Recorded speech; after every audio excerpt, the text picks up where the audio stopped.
Hello? Oh, nice. A little bit of record. All right. Hi, everyone. Welcome to the People's Forum. Woo!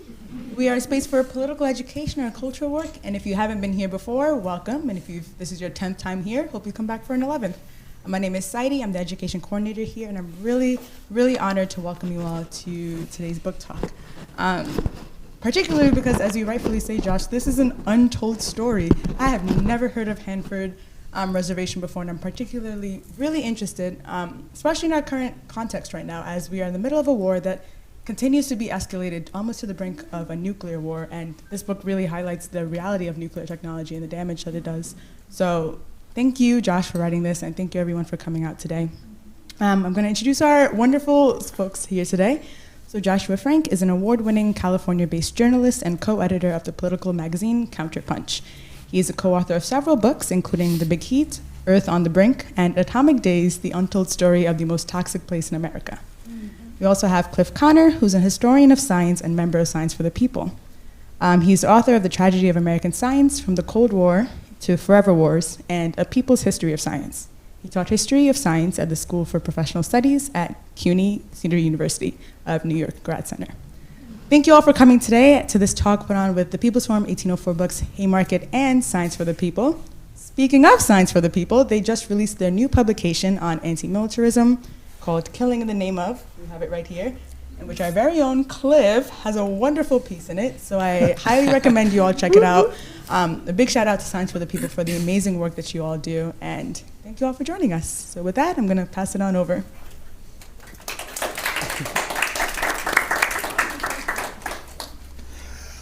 First, a mic check. Can you hear me? Well, welcome everybody, and thanks for coming out for this discussion of a new book about one of the most important political, social, and scientific issues facing the world today. The book is Atomic Days, and it's my privilege to engage its author, Joshua Frank, in discussion about this book. So first of all, thanks, Josh, for coming from all the way across the country to be with us here today. Thanks for having me, and for everybody for showing up. This is great. I want to amend something I just said a minute ago. I said that this book is about one of the most important issues in the world today. It's actually three interrelated issues: atomic weapons and their proliferation, atomic power as a toxic energy source, and atomic waste that creates environmental degradation. Each one of these three issues should be at the forefront of the so-called national conversation, but unfortunately, as we all know, they're not. So Atomic Days, which Josh has produced, is an attempt to raise public consciousness and concern about the most immediate of the existential crises that confront us. I was going to ask the audience, but Saidi just gave the game away. First of all, have you already read the book? And if you haven't and didn't hear what Saidi said, I'll ask you a geography question. Most of you are aware that the famous Manhattan Project that created the first atomic bomb during World War III involved three important plants. Well, the first experiments took place at the University of Chicago, but the actual development of the bomb occurred in three other places. What's the first place in the United States that you associate with the Manhattan Project? Anybody? Los Alamos, Arizona. Los Alamos? Oak Ridge. Los Alamos, Oak Ridge. That's it. 2 out of 3 ain't bad. The third one is the one that Josh was writing about, and Saidi mentioned it. It was Hanford, Washington. I must say I have heard much less about Hanford, Washington over the years than I have about Oak Ridge and Los Alamos. So anyway, let's begin with Hanford, Washington. Josh, in the first paragraph of the book, you tell your readers that you wouldn't be surprised if they'd never heard of this place that you're writing about. What is the place, and why isn't it as well known as Los Alamos and Oak Ridge? Yeah, that's a pretty good question. I think part of that has to do with the location It's in a very rural area in eastern Washington. There's no huge city near it. Knoxville is pretty close to Oak Ridge. Los Alamos, while it's not super close to like Santa Fe or Albuquerque, it's still operating. It's still a center for, lots of different stuff going on there militarily and also just technologically. So like sort of out of sight, out of mind. That's, I think, the number one thing. And I think a lot more of it has to do with just the amount of secrecy that engulfed the whole operation. So as Cliff mentioned, there were 3 major sites picked during the Manhattan Project to do different aspects of work. And they chose those different sites in case there was an attack or something happened so that the whole operation didn't go south. But the name itself, the Manhattan Project, wasn't a misnomer. There was also a lot of activity going on right here. Yeah. At Columbia University, down on West 20th, they actually had a uranium outpost. They were bringing in uranium from Canada and storing it there momentarily before they shipped it off later. That I actually was reading about this building today, and it wasn't even remediated until the 90s. So our atomic legacy is in our own backyard here as well. But Hanford, it was chosen for a number of reasons. Its remoteness, obviously, but it was also along the Columbia River. And as we can talk about, nuclear technology and nuclear energy and reactors need access to clean, cold water. And so it had a constant, water. It had constant electricity, which it also needed from the dams there. Mm-hmm. And it was, again, out of sight, out of mind. The local population was easily removed from the lands, the indigenous population, and also poor farmers. So there wasn't a lot of pushback. And even the workers at Hanford, of which they lived in a town that was essentially born out of the whole project itself that exists today, which we can also talk about, called Richland. Mm-hmm. Even workers that worked at Hanford didn't know what other workers at the site were even doing. So you and your neighbor might all both work at Hanford. You don't even know what your neighbor does. You can't even talk about it. That was true about Oak Ridge as well. Exactly. Yeah. Mm-hmm. Yeah. And so, and I know, to do another pitch for your piece in the recent issue of Science for the People, that secrecy that you even write about is born out of the nuclear age and the Manhattan Project. So Hanford, I think, to go back to answer your original question, I think a lot of that has to do with the secrecy that surrounded the site itself for decades. Is Hanford a town like Los Alamos and Oak Ridge where people live and work today? Well, so Hanford itself isn't a town. There was a town site at one point, but now the closest town is Richland. Mm-hmm. And I think there's a... That's right, and the Tri-Cities, that's right. Kennewick and Pasco are also there, but Richland is the where most of the people that work at Hanford live. And it is, I think about 55,000 people live there. It's a very conservative community. Not unsurprisingly, they've elected some pretty right-wing politicians. And, it was originally full of scientists and engineers that were working on developing plutonium for the bomb, and now it's full of scientists and engineers that are working on trying to figure out how to clean this place up. Uh-huh.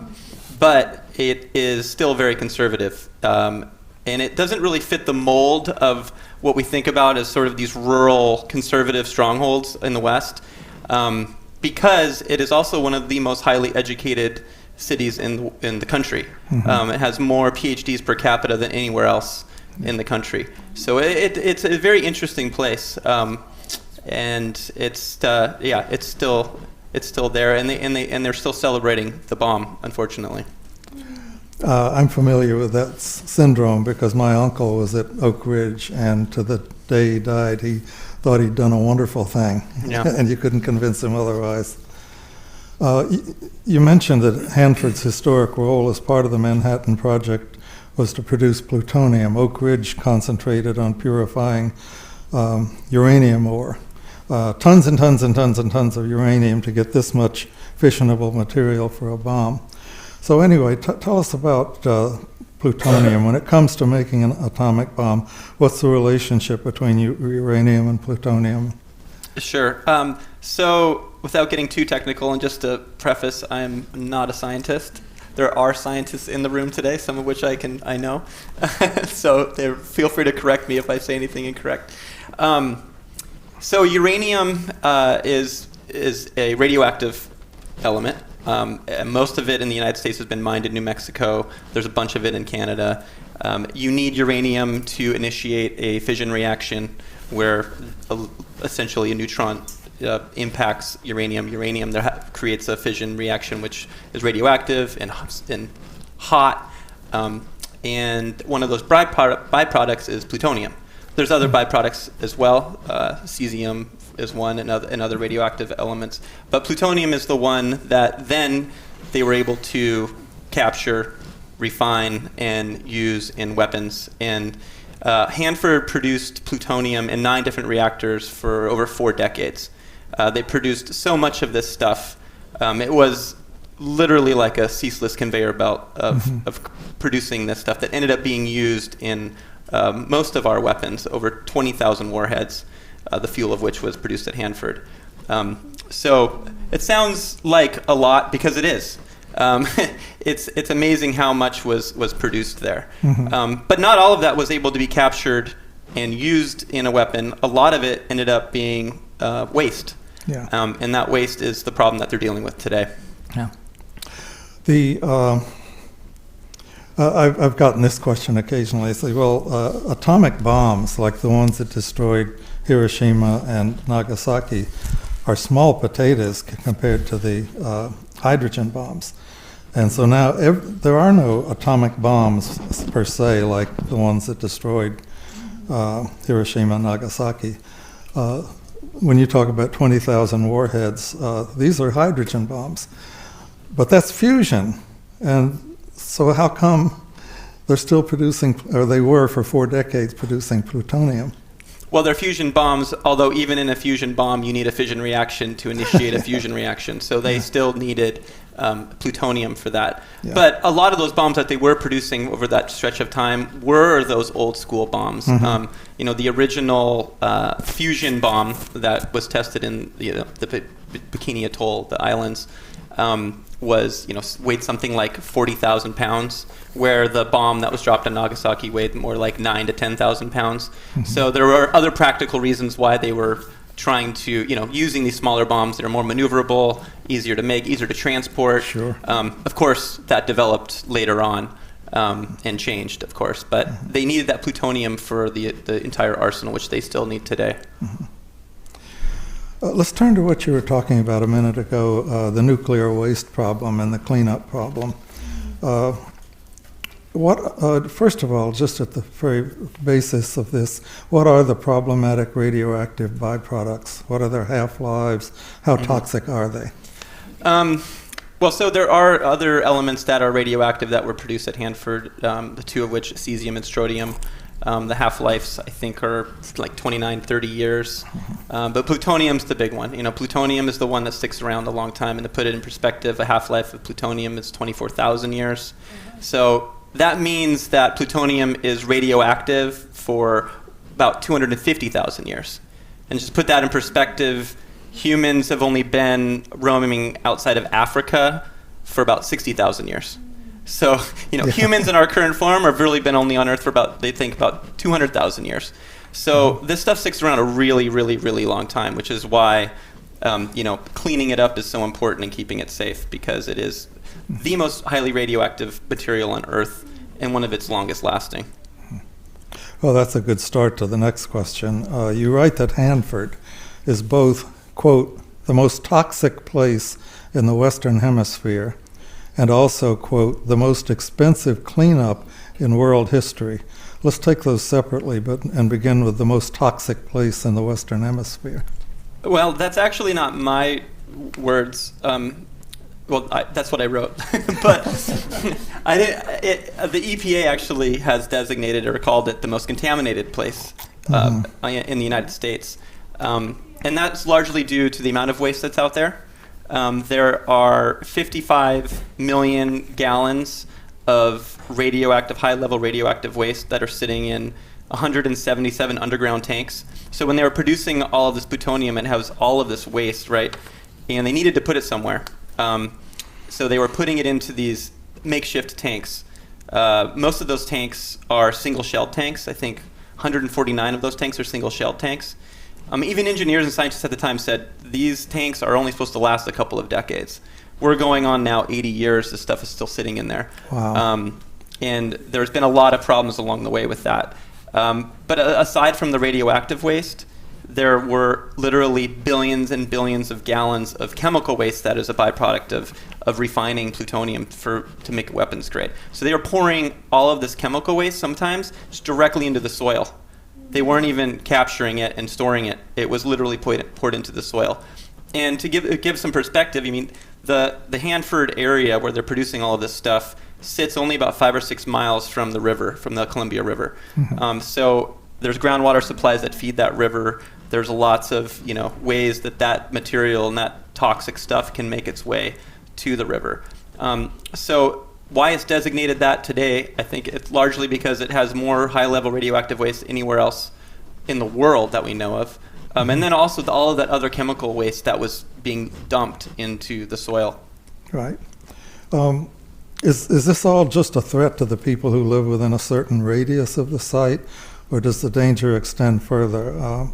How much does it endanger animals and plant life as well? And you've already mentioned that it's not only radiation poisoning, but the chemical poisons as well. Mm-hmm. It's certainly a threat to the immediate environment, but it's also a threat in its current state to all of us. And I'll get into that a little bit. But to answer your question about its threat to the local environment and also to animals, all of this, a lot of that radioactive waste that was spilling out out of these tanks and into the lands around there, like cesium, for example, it ends up in the soil. It then grows in plants. Those plants are eaten, radioactive plants that end up getting eaten. It bioaccumulates in these animals that are eating these plants. So a lot of those animals running around out there, the coyotes and other animals, have a lot of radioactive. And we've learned a lot about this from other sites around the world as well, like Chernobyl and Fukushima. We know that this radiation lingers for a very, very long time in plant life and animal life. When the site was up and running, and they were dumping some of this stuff and making its way into the river, they were testing the fish in the river at the mouth of the Columbia, which is, I think, about 300 miles away, and also fish that were closer to the site.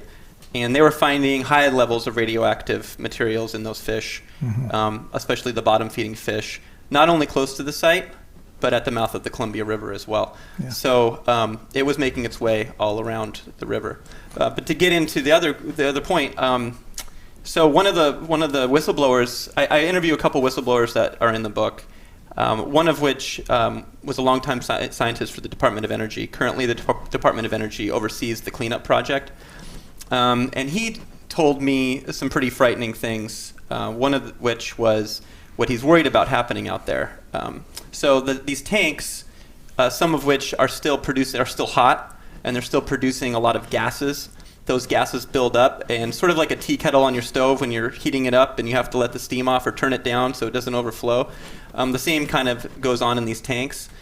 So when there's a hydrogen buildup in one of these tanks, they're really concerned that if there's something ignites that hydrogen, that you could have a major explosion spreading radioactive material all over across the country.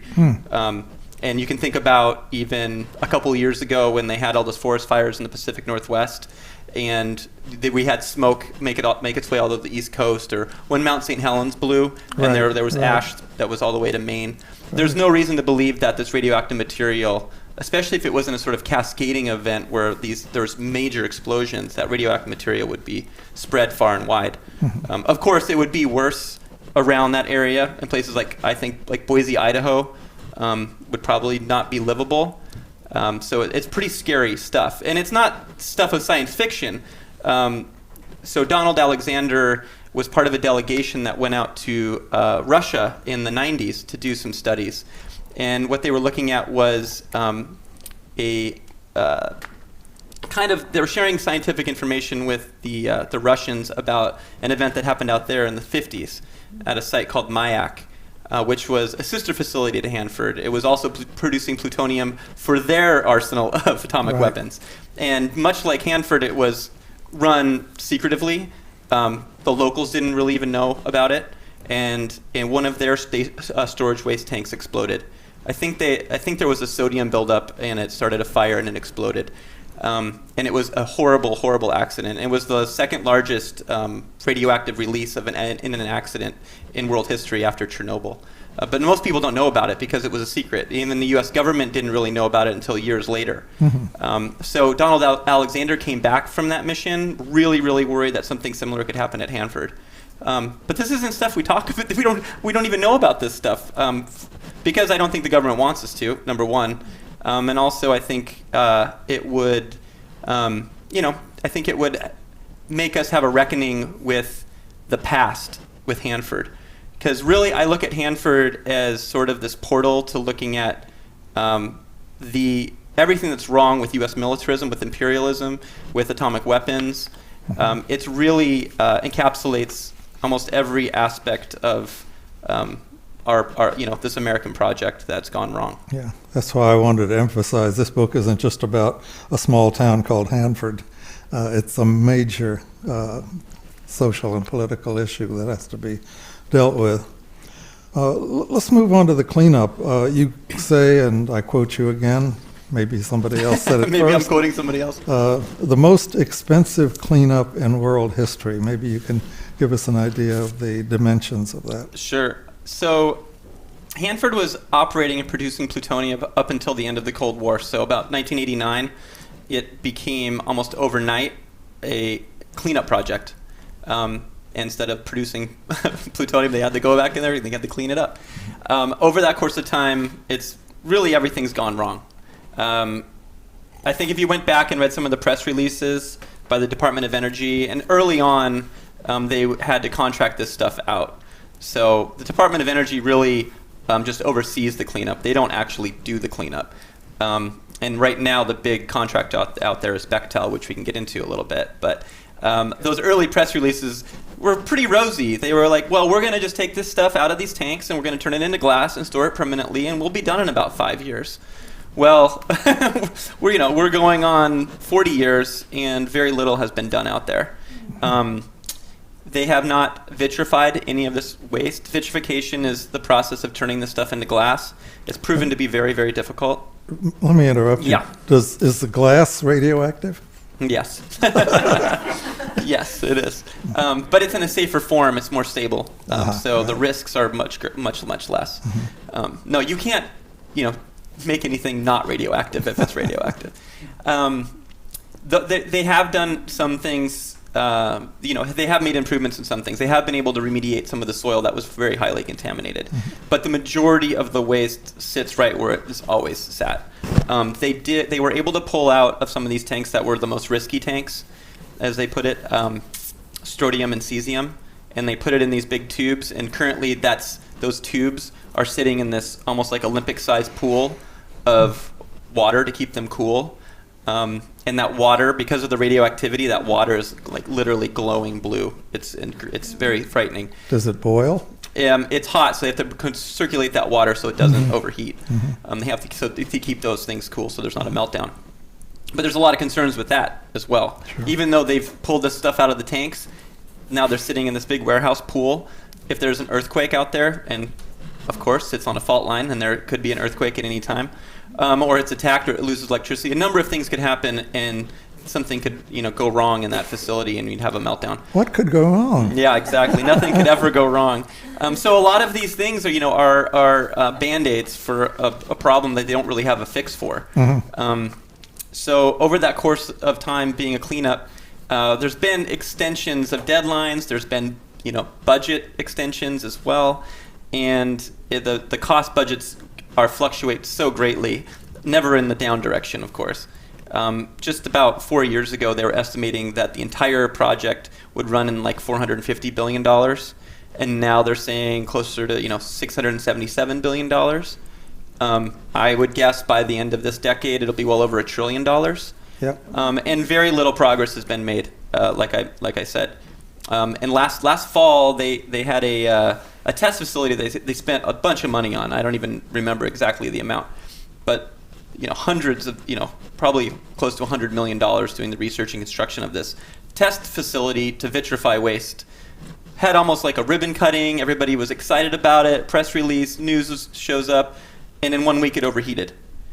So it's really, really difficult work. And one of the problems that they are running into, and why it's not so easy, is that every one of these tanks has a different stuff in it.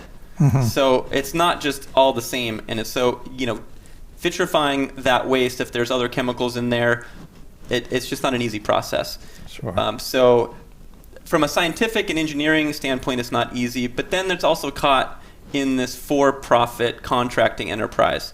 And both I interviewed two big whistleblowers that I wrote pieces for Seattle Weekly about 10 years ago, and their stories are in this book.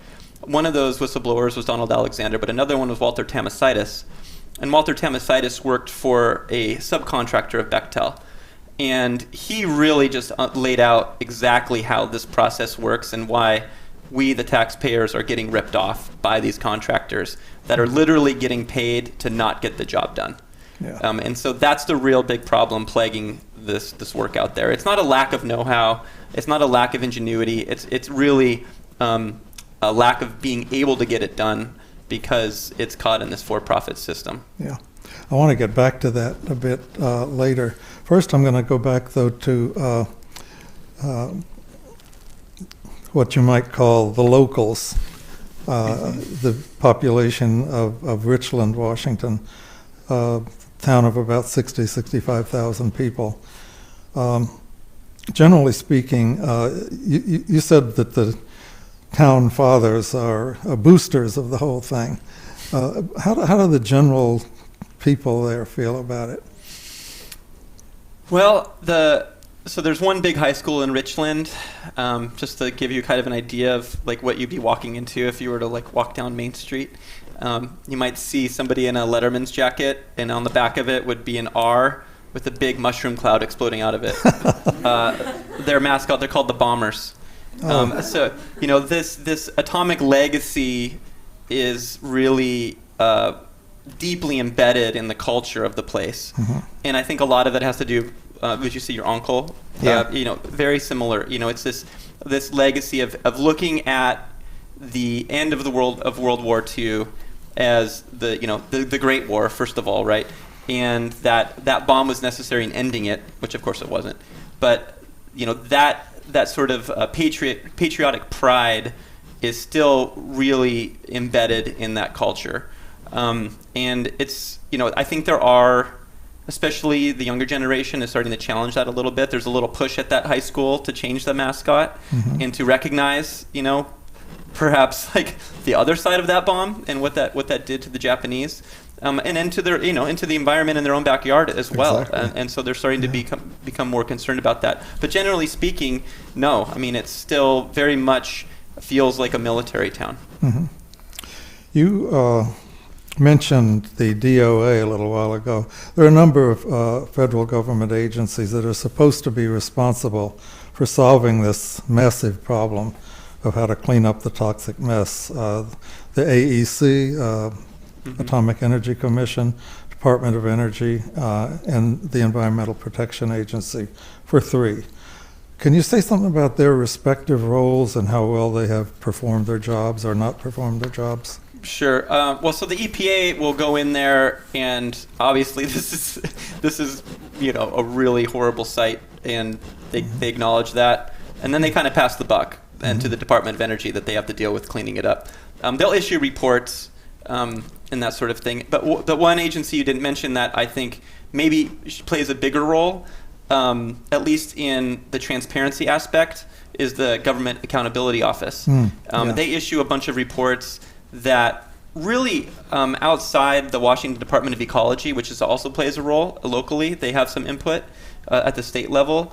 The GAO puts out reports very, very critical of the contractors. So they'll go in and they'll team up with the Department of Energy and look at these contracts and what's getting done, if money's getting wasted or whatever, and release some reports on those things. Those reports usually come out on a Friday night. We never really read about them. It's very complicated. But a few of us journalists, pick up on it, and we try to give it some light of day. But very little gets done. So there are a lot of these agencies that are, play a role there.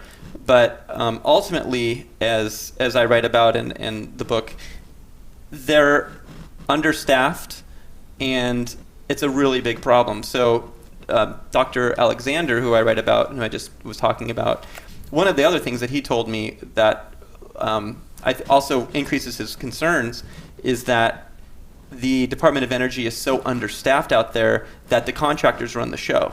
So they just don't have enough technical staff at the DOE level to oversee every aspect of the cleanup. Right. And when that happens, things fall through the cracks. The contractors get stuff through without having it, looked at, closely enough, and that can lead to a lot of problems. I mean, you're dealing with really high-level radioactive waste, right? So any little thing that goes wrong, you could, see something, potential catastrophe. It's not like you're putting a television together and the remote doesn't work. Right. It's, it's much worse than that. So that's what we're dealing with right now, and that's a big concern. You mentioned secrecy a little while ago, and by the way, Saidi, if you're here, just let me know when we have 7 or 8 minutes left, because I have certain final questions that I don't want to miss. So anyway, you said that Richland, Washington is, quote, still very much run like a covert military operation.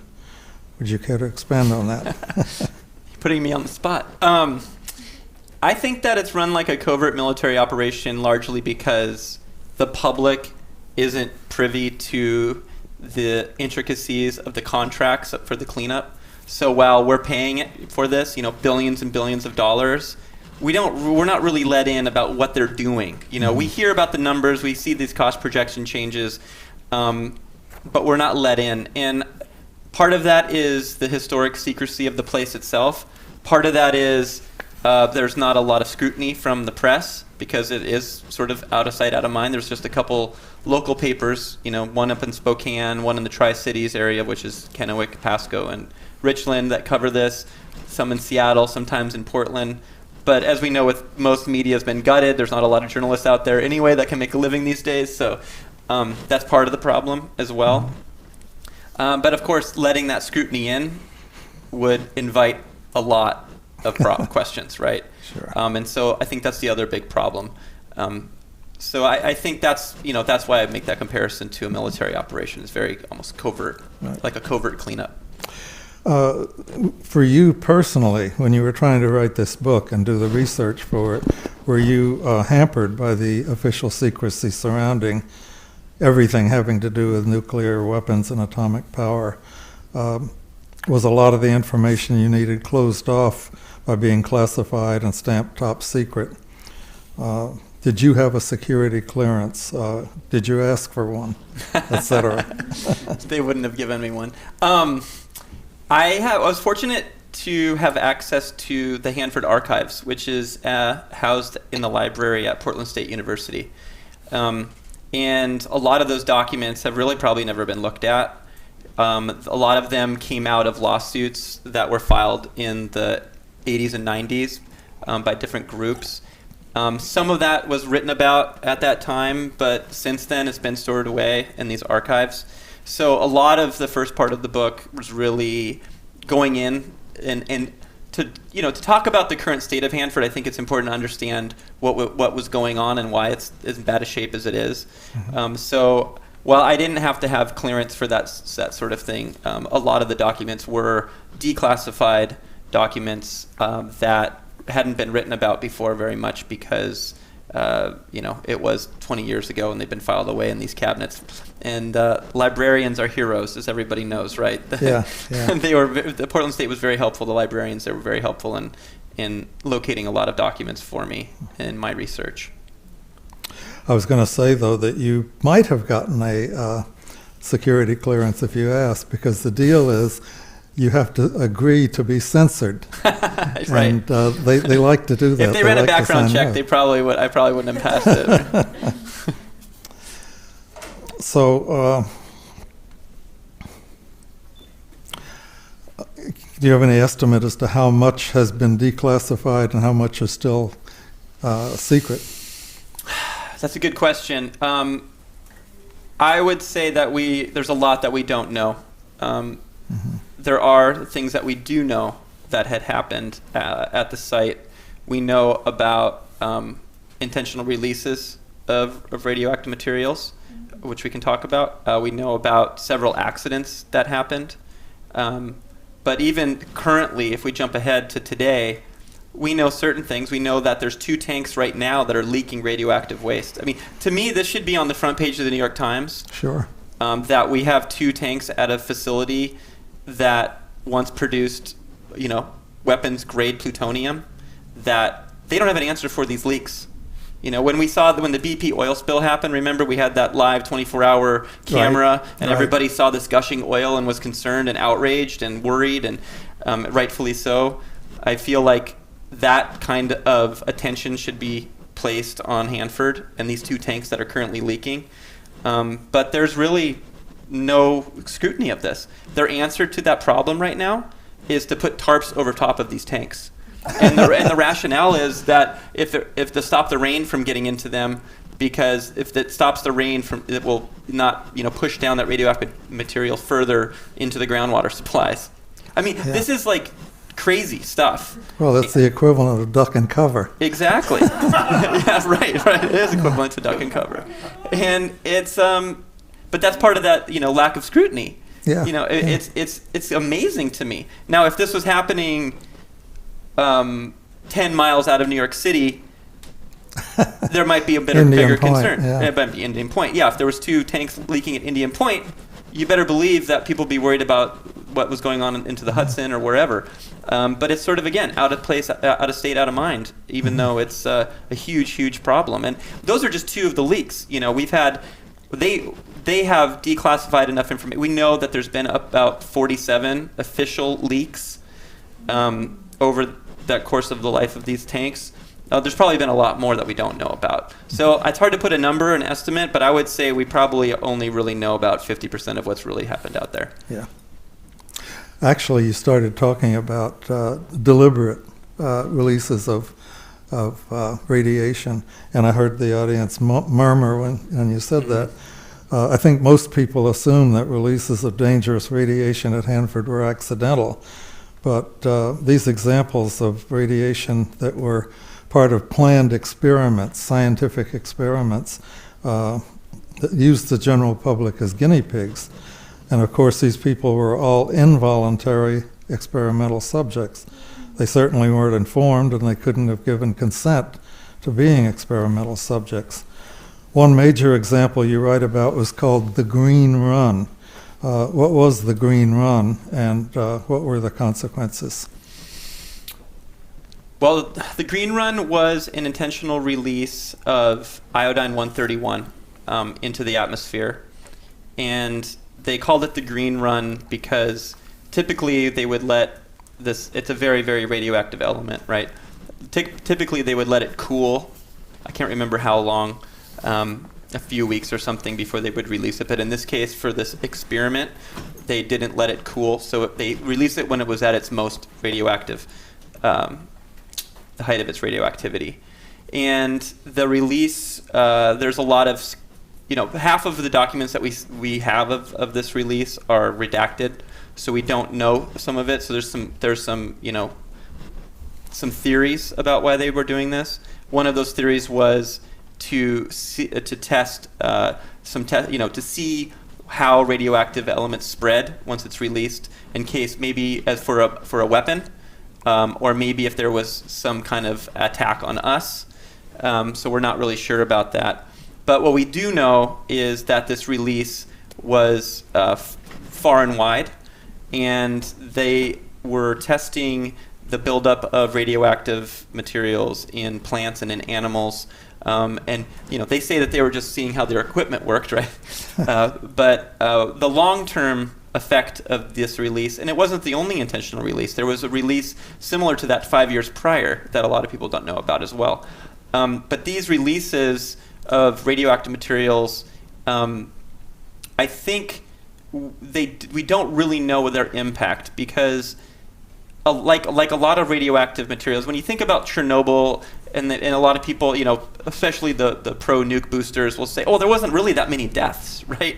Yeah. But that's not really how radioactivity works in most cases. It takes years to build up. It's sort of like smoking a cigarette. You're not going to get cancer if you go out and smoke a cigarette on day one. But you might, after 10 or 20, 30 years. It's the same with radioactivity. It builds up over time. You develop thyroid cancer, like strontium and cesium get into your system. They settle in your muscles and in your bones.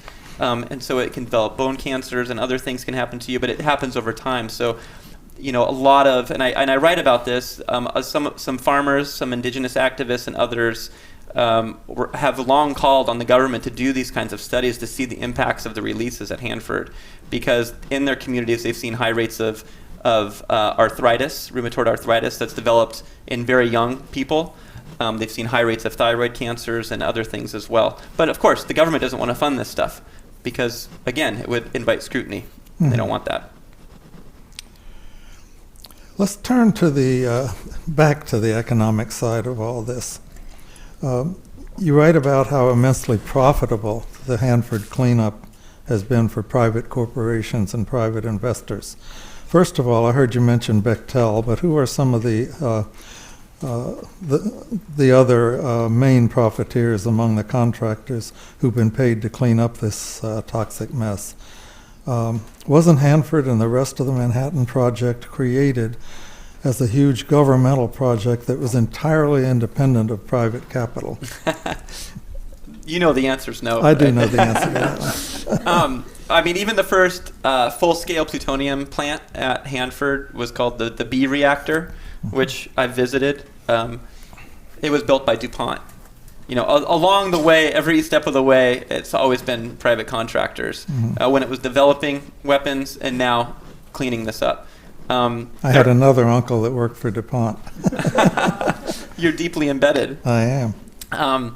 Right now, as you mentioned, Bechtel has the biggest contracts out there. They're in charge of building the most important facility out there, which is they're calling it the waste treatment plant. And that's another word for the VIT plant, the vitrification plant. Mm-hmm. This project is, I think, tabbed at like $66 billion. It's the largest construction project in the country. Most people don't know about it. And it's also the longest construction project in the country. It's not been completed yet. So they're one big contractor that's working out there on the biggest project. There's another one, CH2M Hill. There's another engineering projects. They're working on things. And then there's other local contractors working on different aspects. But Bechtel is the big one. And then they have subcontractors that work for them as well. URS is one of those. Was one of those. They're now off the project. So there's others that move around as subcontractors, but Bechtel's remains the largest contractor, and it's a private company. It's mm-hmm. one of the largest private companies. It's consistently in the top 10 of Fortune 500 companies. But since it's not publicly owned, there's even less accountability because there's no shareholders. Mm-hmm. So it's it sort of perpetuates the problems that are there. And Bechtel, without getting into a lot of what Bechtel has done, Bechtel has followed U.S. ventures, imperial ventures all across the globe for decades, going way back to the Iranian Revolution. And more recently, people probably know about it from reaping the spoils of the Iraq War. Sure. And so it's been there. When the military is there, it's usually followed by Bechtel, and it's the case here as well. So you use the phrase in the book, the permanent disaster economy.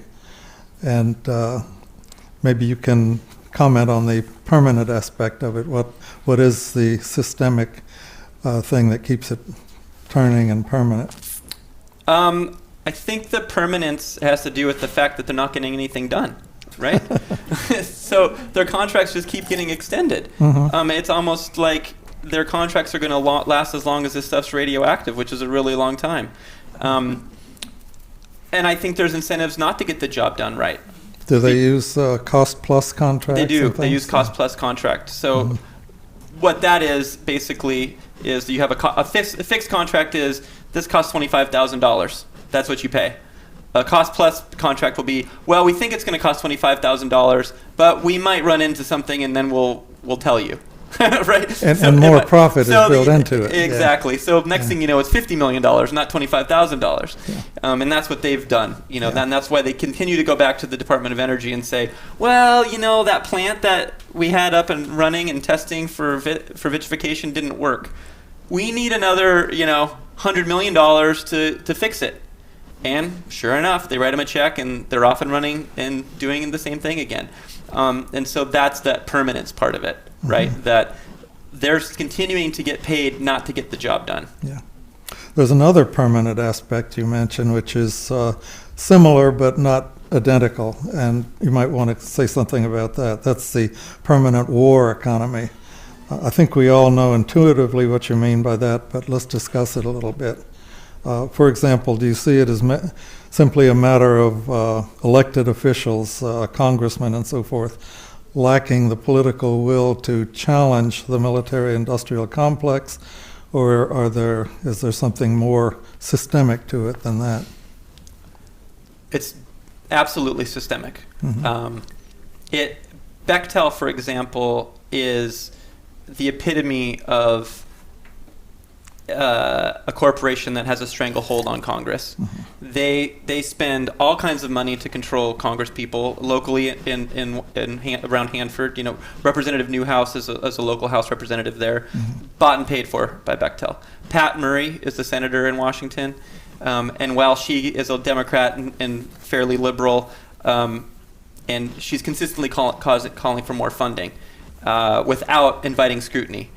This is across the board. Sure. And as we see that the people that end up working for Bechtel were once lobbyists, they go back and they become lobbyists. There's this revolving door aspect as well, and that's just Bechtel. It's the same, for all of these contractors out there. They all have influence. So there's that. So it's not just electing people. Yeah. It's they're literally bought and paid for. Well, speaking of the so-called defense budget, which should really be called the war budget, or at least the military budget, do you have anything to say about the $1 trillion program to upgrade the U.S. nuclear arsenal that was begun by Obama and then taken over by Trump and now Biden? Yeah, I think probably everybody here remember the news that when we had the fusion breakthrough a few months ago, and it was like, oh, this is going to be an answer. This is fantastic. We're going to have endless energy. The climate, catastrophe is solved. But when you started looking at the details of what was really going on, this was all funded through the military. Yeah. The fusion breakthrough was really the money was being poured in to enhance our atomic arsenal, not to solve the climate crisis. Exactly. So no, I don't see that. I guess to answer your question, the threat is still there. We're still propping up and enhancing our arsenal of atomic weapons and our technology. And of course, now with this, the new Cold War between Russia, China, the U.S., and Western allies, that's only going to enhance. Putin threatening to move weapons into Belarus. Of course, Zaporizhia is in the middle of the war zone, and the UK is shipping in uranium, depleted uranium weapons. Right. It's the risks are only heightened and increasing, so it's not going anywhere. One important. About 10 minutes to Oh, good. Okay, I think we're on schedule then. One of the main points, you just touched on this, but you make you return to it a number of times in the book, is that nuclear weapons and atomic power go hand in hand. That's a quote. I'll quote you again. They have a close symbiotic relationship that is connected at a molecular level. What you're referring to is the connection between the explicitly military nuclear bombs and the allegedly civilian activities that are sometimes called Atoms for Peace programs. Can you disentangle that relationship for us? Sure. I mean, I think the best example of this connection isn't really even at the scientific level, although it's there. It's at the governmental level. It's long been known, in the U.S. that the nuclear power industry is deeply connected to the weapons industry for a lot of reasons, right? They have to control the flow of these goods like uranium and other radioactive materials that can be formed into weapons. A really good example is France, actually. France is long been touted as the great example of how great nuclear power is. And Macron, about a year ago, infamously said, everybody come and support the power industry because it props up our weapons industry. I mean, they're also connected at the monetary level. He wasn't supposed to say that out loud. He was not supposed to say that out loud. So it's connected at a finance level as well. Mm-hmm. And I would argue that you can't oppose atomic weapons without opposing atomic power, mm-hmm. because it's not practical. It would be like opposing the war on terror but supporting Pentagon spending. Yeah. Right? You can't disentangle those two. They are deeply linked. And so that's an argument that I like to throw at people that are anti-imperialist, anti-military, but think nuclear power is an answer to climate change, for example. Another good thing to point out is that whenever they talk about Iran beginning to do nuclear, and Iran says, "Oh, we're doing this for civilian." Oh, you can't do it for civilian. That isn't right. And because for we war. know, Yeah. right? We know, and that's a really important point. And to talk about the scientific aspect of it just a little bit.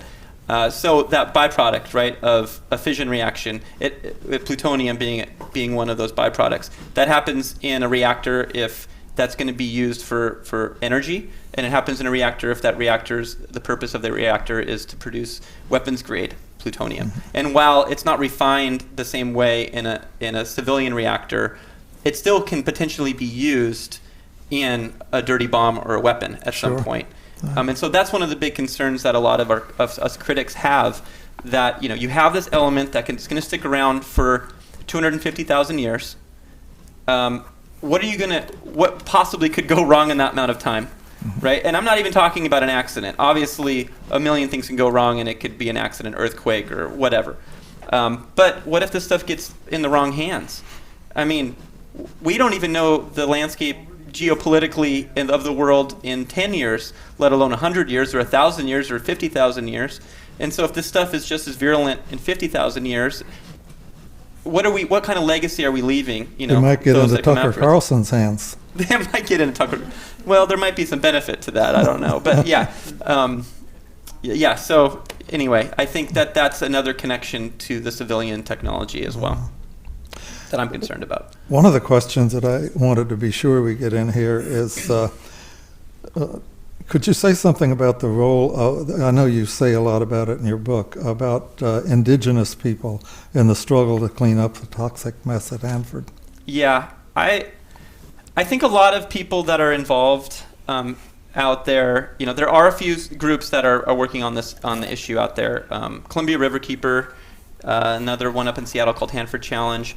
But I draw the most inspiration from folks on the Yakima Nation, which is the group of people. It was various tribes that were removed from the land. They're adjacent to the reservation today. There was one in particular that I have dedicated a whole chapter to. His name was Russell Jim. And Russell Jim really dedicated his life to Hanford, to learning the intricacies of the scientific issues going on there, but also the political issues going on out there. And he passed away a few years ago, but I had the pleasure of interviewing him a number of times. He was a really inspiring guy, really down to earth, and as smart as any of the engineers or scientists out there.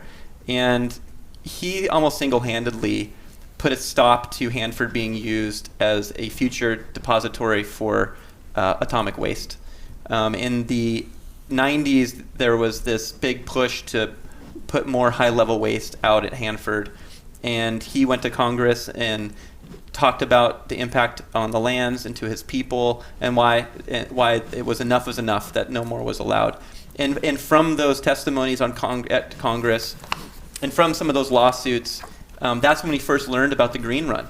Mm-hmm. So he was able to stop this from happening. To this day, Indigenous tribes have a seat at the table because of him. So no major decisions can be made out there without them having a seat at the table. It's a big victory. And then also just the amount of accountability that came out of that and his efforts. These lawsuits literally were responsible for tens of thousands of documents being released that hadn't been released for decades. So again, I draw a lot of inspiration from him because he spoke about the impacts to the lands in a way that a lot of others couldn't. Just downstream from Hanford was one of the largest salmon fishing areas in the Pacific Northwest. It was called Celilo Falls. For millennia, it had been a stopover for tribes all the way from Canada down to Southern California would come and trade as a trading outpost for salmon, for all kinds of things. Those falls were flooded. I think the dam might have been built in the 40s. The Dalles Dam is upstream, and when that dam was built, those fishing grounds were flooded. And so he fished there as a child. So he witnessed firsthand, what the white, the white savior that came west did to his people. And so Hanford was an extension of that, and he dedicated his life to it. So it was, he's a really important figure, I think, that doesn't get a lot of recognition. Yeah, well, thank you for telling us about him. And the final question, and the most important question of all in any discussion of this sort, is there's a famous line from revolutionary history: "What is to be done?" Can you give our audience here and online, and especially the Science for the People activists, any ideas about what we can be doing to organize around the issues and problems that you've been discussing here this evening? It's really easy, Cliff. We just overthrow capitalism. No, I think at a very practical level, we're all paying for this, right? So we have a responsibility, and so do our representatives. So I think it's really important to contact our representatives and ask where they stand on the issue. A lot of them don't even know about this issue or its importance, and I think a lot of them need to be educated on it, frankly. When Barack Obama was running for Senate the first time, he was asked about Hanford. He had never heard of Hanford. And it's all the problems I have with Obama. He's a pretty smart guy. There's a lot of people don't know about Hanford. So I think that's first and foremost contacting representatives. And it sounds very silly, maybe too basic, but I think that's a really good first step. And secondly, once they become educated about that, to demand transparency, which I think would mean we need to have congressional hearings. We need to drag these corporations in front of Congress to hold them accountable, ask them the tough questions. I mean, they do it all the time with big tech, right? Over silly stuff.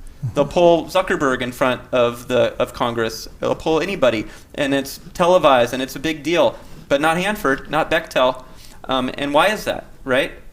So I think that's a really important second step. And I think the third thing we need to do is support the locals on the ground that are already doing the good work, and to prop them up and give them the support that they need, because they are greatly underfunded. There is institutional knowledge among a lot of them that I think is unparalleled, and I think they need to be supported as well. So I think there's lots of little things that we can do, and I think it starts at the grassroots level. Yeah. Well, thank you for this. I think it's time to turn to the audience for questions, and the online audience as well. I want to turn the chair over to Saidi for this, and I want to thank you personally for... Thanks for having me. Yep. Cliff.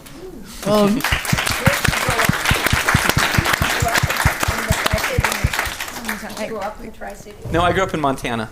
Oh. Not too far away, though. Downwind. Yeah. That's right. But I have a niece that grew up in Richland. Her father worked for Hanford. Oh, wow. Yeah. When we went to her wedding, my brother said, "Oh, we better put on a belt." That was 30 years ago. Hazmat. And then to protect us from cancer. Folks, if you have any questions, just raise your hand. I'll come to the mic. All right, perfect. So I think we could ask 2 questions at a time, then we'll pass it over to Josh and Cliff, and then we could repeat the cycle. And then for folks online, I type it as well. Just type a question in the chat, and we'll raise it here. Yeah, first of all, I just comment that it's already in the wrong hands, obviously, because they haven't, A, the only ones that ever used nuclear weapons, and B, because they've totally screwed up this cleanup. But, you said, okay, so we overthrow capitalism, but the day after the revolution, all that shit is still going to be there. That's right. So what would it's almost hard to imagine, but what would a progressive, serious resolution of the problem look like if it were done effectively and efficiently and without regard to profit?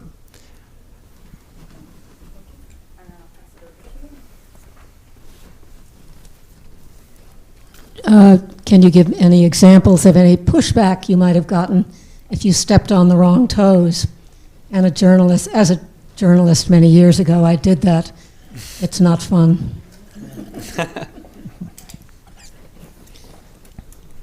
Well, to answer the first question, the Department of Energy is just greatly underfunded. They've been gutted just like the EPA.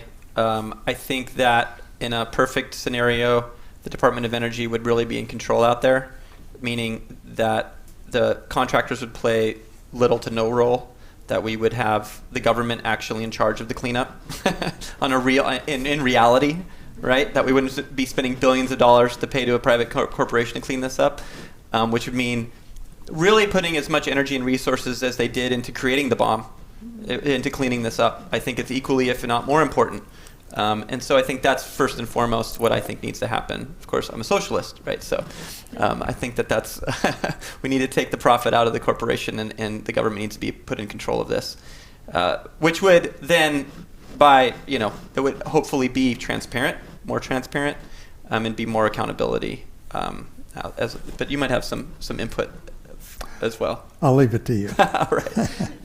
As far as I think you've hit a couple of the main demands that people should think about organizing around. Yeah. One is take the profit out of the cleanup. Yeah, and of course that's easier said than done. Yeah, nationalize the cleanup. Yeah. Absolutely. Pushback. Yeah, I've had some pushback. It's interesting when you write something, even when you're using sources, because sometimes the sources don't really, even though they're telling you a certain thing and a certain reality, attaching their name to it is tricky. One of the whistleblowers, who I have dedicated almost a whole chapter to his story, I think he really likes his chapter, but I'm not too sure he likes the critique of the history of Hanford or the other stuff that I write about, because he's conservative. He's a Republican. So when I critique the military-industrial complex, that's not, that pushes up against some of his deep-seated beliefs. But he definitely agrees that this cleanup needs to happen, and he believes that these corporations are profiting too much. So there's a lot of common ground that we can find as well. And I just like to say, I complain about how much money is being spent out there, but I think anybody would agree that amount, there's no amount too much if it's actually being spent properly. That if it's actually getting cleaned up, great.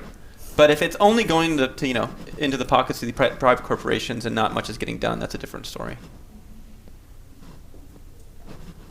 All right, I have one online, and then I'll pass it to the in-person.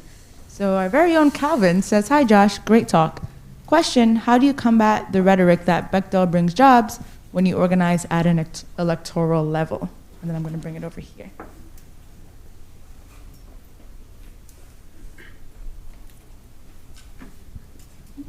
Thank you both. Josh, I'm curious what you make about the recent discoveries surrounding nuclear fusion at the Lawrence Laboratory. We're being told it's safe. Is it too early to tell? Is it really safe or exciting?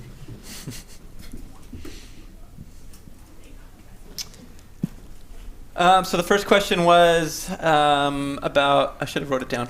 I'm so forgetful. Oh no, about jobs. So there are a lot of there's a strong union out there. These are good paying jobs. I think that, however, one thing we didn't talk about actually was how dangerous these jobs are. Exactly. These are some of the most dangerous jobs that are out there. I mean, the cleanup itself is the most toxic materials. I read about several workers that had major exposures to chemical vapors and radioactive waste vapors. So these tanks that are burping, basically, this chemical waste. A lot of these workers were not wearing proper protective gear over the years. They've been not told about how dangerous some of the facilities that they're going in to work in. And they are coming away with horrific ailments. So I think that sort of reality that they're facing as workers is a impetus or an avenue, I should say, for us to reach out and to organize. They know how dangerous these jobs are. And I think having more accountability at the corporate level emboldens them. So I think that's one way we can reach out and cross those lines. And a lot of the workers that I've talked to are in complete support of changing the way things are done out there, for sure. So there's a lot of inroads there. To answer the question about fusion, we touched on it a little bit.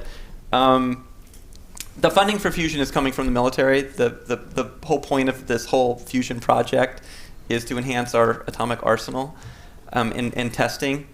But in reality, we're so far away from using it commercially anyway, it would not be a solution to climate change. The reaction that they had was done in a facility that's like 4 football fields big. A huge thing. It took more energy to charge the laser that they used than the energy the laser produced. So they're really long way from actually ever this being viable.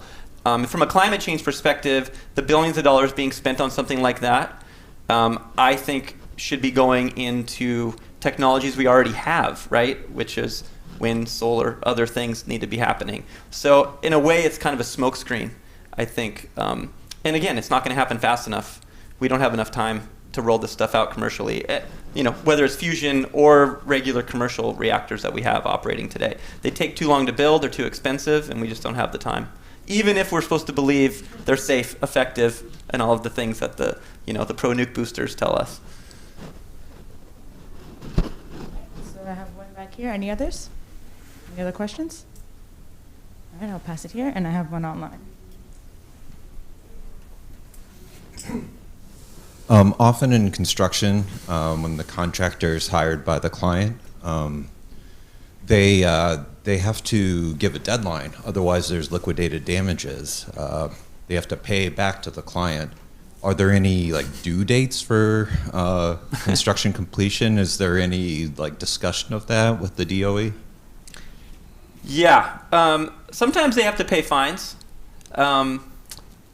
For missing deadlines, those sorts of things. But these contracts are inherently flexible. So deadlines are constantly moved. Certain deadlines aren't, and so they have built-in sort of rewards at certain points. So if they meet certain milestones or benchmarks, they get a huge bonus.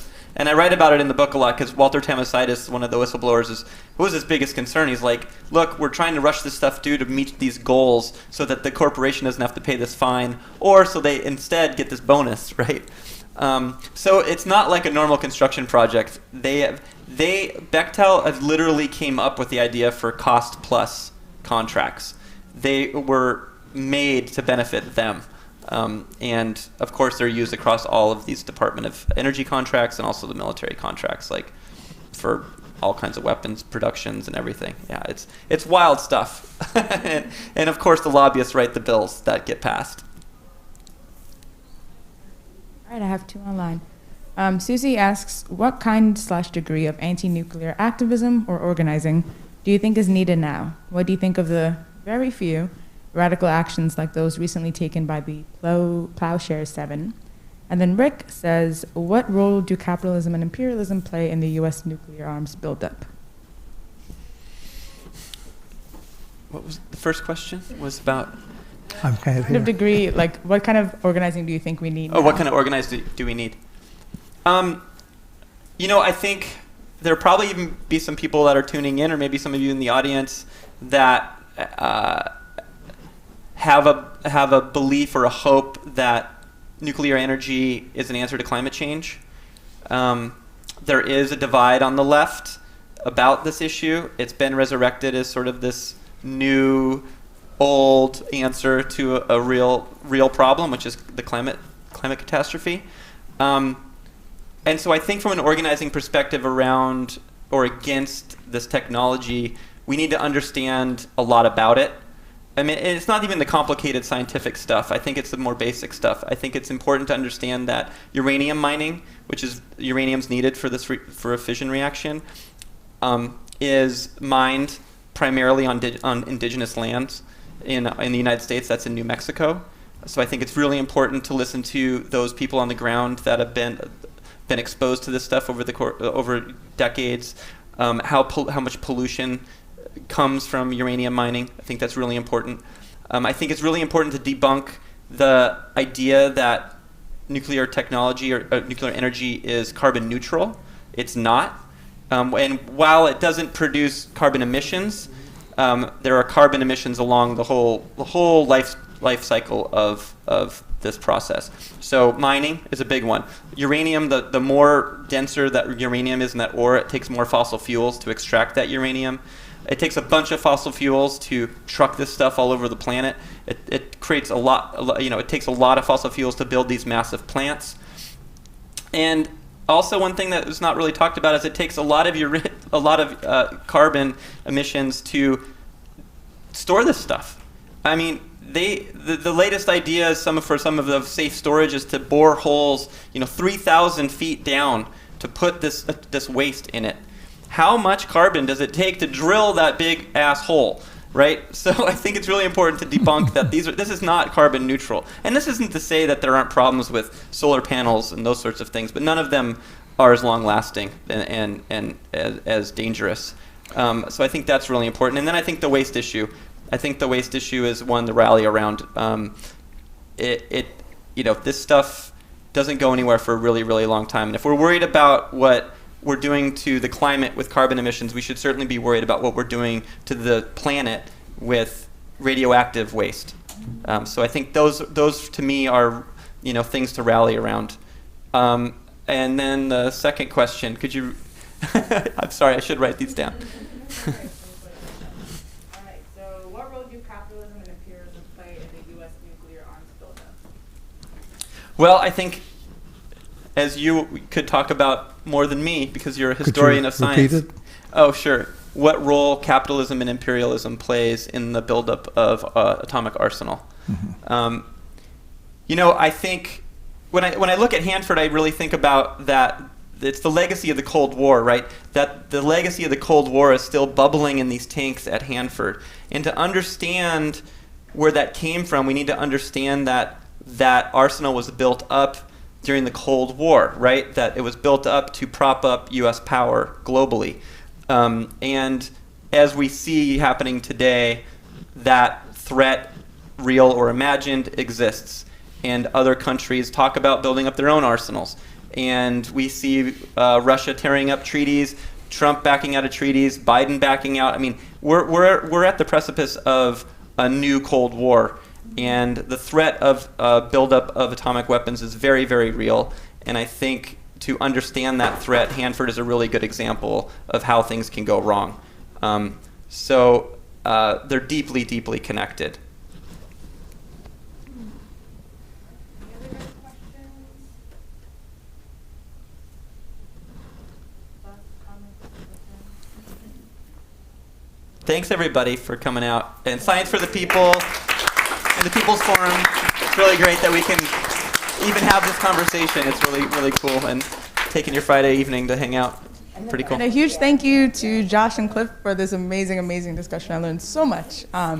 Really thankful for you to bring this. I think oftentimes we try to separate, or we sometimes separate science from like the revolution, and important to think about how scientific material affects our daily conditions and all of this. So thank you for this, and thank you, everyone.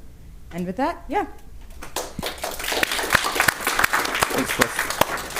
I want to find out where. Oh, that was very. Thank you so much. That was fun.